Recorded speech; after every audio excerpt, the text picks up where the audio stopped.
Aujourd'hui, nous sommes à la déchetterie de la Pacaudière, le creuset de la Pacaudière, donc pour la livraison d'un pack-mat, donc un système de compression d'ébène donc électrique. C'est une nouveauté.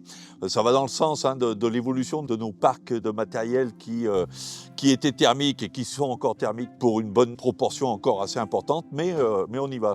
À l'image de ce qui s'est fait au niveau des transports urbains, où on est passé à une flotte électrique, eh bien, les autres secteurs, que ce soit les véhicules légers ou bien les véhicules, par exemple, maintenant de déchetterie, eh bien, on commence à réfléchir effectivement à une motorisation et un système énergétique qui soit plus respectueux de l'environnement. Alors le principe reste le même, c'est un système de cylindres lourds qui nous permet donc d'augmenter la densité d'ébène pour éviter de transporter de l'air. Le gros avantage quand même, et ça je pense que tout le monde en est conscient sans entrer trop dans la technique et les détails, mais la motorisation électrique permet un gain énorme de rendement énergétique sur les machines. Il faut savoir qu'un moteur thermique a un rendement de 30% quand tout va bien, un moteur électrique a un rendement de 90%.